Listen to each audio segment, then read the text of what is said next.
ನಟ ಚೇತನ್ ಅಹಿಂಸಾ ಅವರು ಡಾಕ್ಟರ್ ರಾಜ್ಕುಮಾರ್ ಸಮಾಧಿ ಬಗ್ಗೆ ಹೇಳಿಕೆ ನೀಡಿ ವಿವಾದ ಮೈ ಮೇಲೆ ಎಳ್ಕೊಂಡಿದ್ದಾರೆ. ಅಣ್ಣವರ ಸಮಾಧಿ ಸಲುವಾಗಿ ಸರ್ಕಾರ 2.5 ಎಕರೆ ಜಾಗವನ್ನು ನೀಡಿದ್ದು ಸರಿಯಲ್ಲ ಅಂತ ಅವರು ಹೇಳಿದ್ರು. ಈ ಹೇಳಿಕೆಗೆ ರಾಜ್ಕುಮಾರ್ ಅಭಿಮಾನಿಗಳು ಮತ್ತು ಕನ್ನಡ ಪರ ಹೋರಾಟಗಾರರು ವಿರೋಧ ವ್ಯಕ್ತಪಡಿಸಿದ್ರು.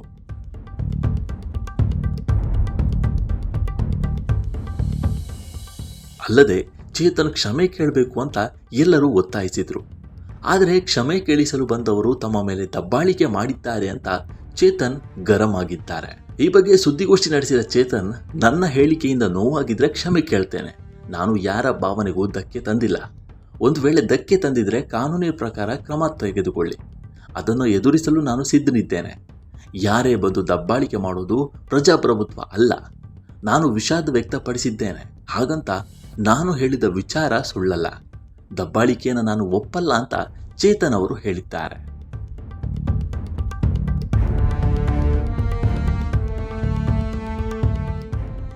ನಾನು ವಿಷಾದ ವ್ಯಕ್ತಪಡಿಸಿದ ಮಾತ್ರಕ್ಕೆ ಹೇಳಿದ ವಿಚಾರ ಸುಳ್ಳಾಗಲ್ಲ. ಹೇಳಿದ್ದರಲ್ಲಿ ಸತ್ಯ ಇದೆ. ಈಗಲೂ ನನ್ನ ಹೇಳಿಕೆನೇ ಬದ್ಧನಾಗಿದ್ದೇನೆ. ಅಣ್ಣ ಅವರು ಬದುಕಿದ್ದಾಗ 2.5 ಎಕರೆ ಜಾಗವನ್ನು ನಿಮ್ಮ ಸ್ಮಾರಕಕ್ಕೆ ನೀಡ್ತೇವೆ ಅಂದಿದ್ರೆ ಅವರೇ ಬೇಡ ಅಂತ ಹೇಳ್ತಿದ್ರು. ನಾನು ಪ್ರಚಾರಕ್ಕೋಸ್ಕರ ಈ ರೀತಿ ಹೇಳಿಲ್ಲ. ಇದು ವಿಚಾರಕ್ಕೋಸ್ಕರ ಮಾತ್ರ ಅಂತ ಚೇತನ್ ಹೇಳಿದ್ದಾರೆ.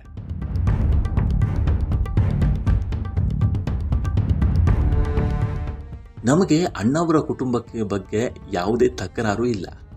ಅವರ ಅಭಿಮಾನಿ ಬಳಗದ ಬಗ್ಗೆಯೂ ತಕರಾರಿಲ್ಲ. ಸರ್ಕಾರದ ಯೋಜನೆಗಳಲ್ಲಿ ಒಬ್ಬರಿಗೆ ಜಾಗ ಕೊಟ್ಟು ಇನ್ನುಳಿದವರಿಗೆ ಕೊಟ್ಟಿಲ್ಲ ಅಂದರೆ ಚಿತ್ರರಂಗದಲ್ಲಿ ಬೇರೆ ಬೇರೆ ಸಮಸ್ಯೆಗಳಾಗ್ತವೆ. ಇರುವ ಸಮಸ್ಯೆಗಳಿಗೆ ಪರಿಹಾರ ಸಿಗಲ್ಲ. ಸ್ಟಾರ್ ಸಂಸ್ಕೃತಿಯನ್ನು ನಾನು ವಿರೋಧಿಸ್ತೇನೆ ಅಂತ ಹೇಳಿದ್ದಾರೆ.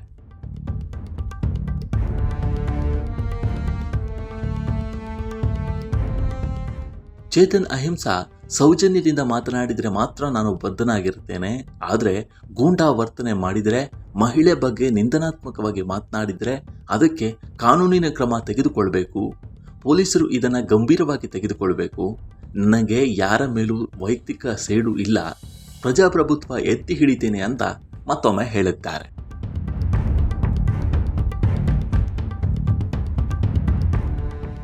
ಚೇತನ್ ಅಹಿಂಸಾ ಅವರ ಈ ನಿಲುವಿನ ಬಗ್ಗೆ ನಿಮ್ಮ ಅಭಿಪ್ರಾಯ ಏನು?